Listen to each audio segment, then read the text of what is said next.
zapatari txikia.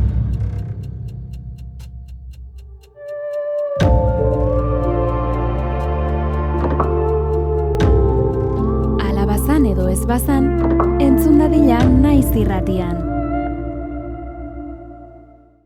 Munduan asko bezala, zapatari txiki bat bizi zen herri batean. Txikia zen eta zapatak ez zituen oso ondo egiten. Horregatik, ez zuen asko saltzen eta pobre bizi zen, dirurik ez zuen.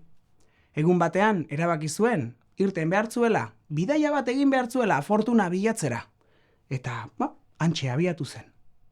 Eguna pasatu, gaua iritsi, eta nunbaiten gaua pasatu behar zuela, etxe bateko atea jo zuen. Etxeko atea jo, eta etxeko andre batek zabaldu zion atea. Zer behar duzu, txiki? Tira, bidaia bat egiten ari naiz eta zure etxean ostatu emango altzen idake. Gustora emango nizuke bai. Baina ezin dut. Nire etxean gizandi bat bizi da. Eta ikusten bazaitu, jo eta jango zaitu. Nik ez dut gizandiren beldurrik, esan zuen, zapatari txikiak. Eta hantxe sartu zen etxera. Tira, goian egin dezakezu ganbaran lo. Ara joan zen, zapatari txikia eta lasto artean sartu zen. Gaua iritsi zenean, argirik etzela eta beldurra sentitu zuen. Eta ezin zuen lorik hartu. Halako batean, etxeko atea iriki zen, danbada batez. Domba! Sartu zen gizandia. Hemen aurru saia dago! Amak esan zion, bai noski, aurru saia dago. Zapatari txiki bat kostatu eskatu dit eta eman diot, handago ganbaran. Eta ez aldaki hemen gizandia bizi dela. Bai, baina esaten du ez duela gizandiren beldurrik, ez dela gizandiren beldur. Hori ikusi beharra dago. Eta hantxe abiatu zen gora gizandia. Zapatari txikiak entzun zuenean orduan, dardarka, zutik jarri eta esan zion gizandiari, zer behar duzu? Gizandiak halako ahots handia entzuterakoan, beldurrez esan zuen, kontuz gero nirekin. Baina atzeraka, eskilerak berriro jetxi zituen. Horrela pasatu zuen zapatari txikiak lehendabiziko gaua. Hurrengo egunean, lagunak egin ziren, gizandia eta zapatari txikia. Eta lagun onak bezala ateratzen ziren pixkat, ibiltzera eta pasiatzera eta ara eta ona. Egun batean adibidez, gereziak jatera joan ziren. Gereziak altu zeuden eta zapatari txikia zen. Baina gizandiak hartzen zituen goiko adarrak, beheraino tiratzen zituen eta jaten zituzten gereziak. Noski, gizandiak esku handia zuen eta azkar hartzen zituen gereziak eta azkarian.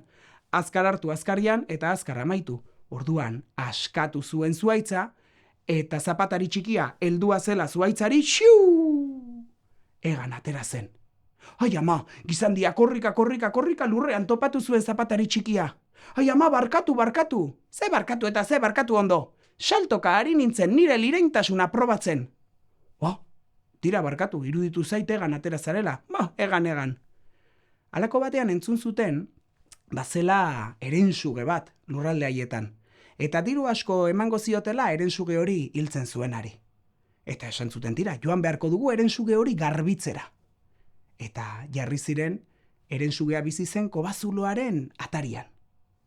Eta hantxe zai, eta erensugerik etzen agertzenan. Tira, zotz egin beharko dugu ea nor sartzen den. Zotz egin eta nori egokituko? Zapatari txikiari. Hantxe abiatu zen, kobazuloan barrena, eta erensugeak ikusi zuenean esan zuen, ze zapatari txiki maitagarria.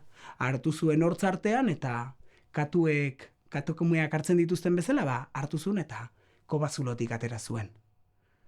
Zapatari txikia erensugearen hortzartean ikusirik, gizandia larritu zen eta mailu batez, damba! Kolpatu zuen erensugea buruan. Hain fuerte kolpatu ere, bertan seko geratu zela.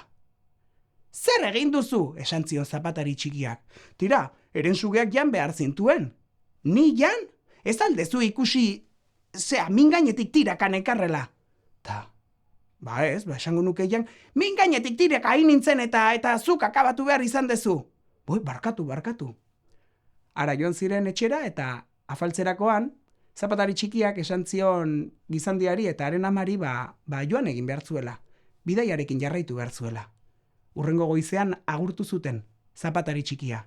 Gizandiak negar egiten zuen. Orduan, zapatari txikia joan zen kobazulora, eta hantxe zegoen, hantxe topatu zuen herensugea hilda. Burua moztu zion, zaku batean sartu zuen, eta gaztelu batera joan zen. Eta han, erregeari eskaini zion, herensugearen burua. Erregea liluraturik, zakukada bat urre eman zion. Eta horrela, amaitu ziren, zapatari txikiaren miseria guztiak. Eta hala bazan edo ez bazan, sar dadila kalabazan, eta atera dadila, naiz irratian.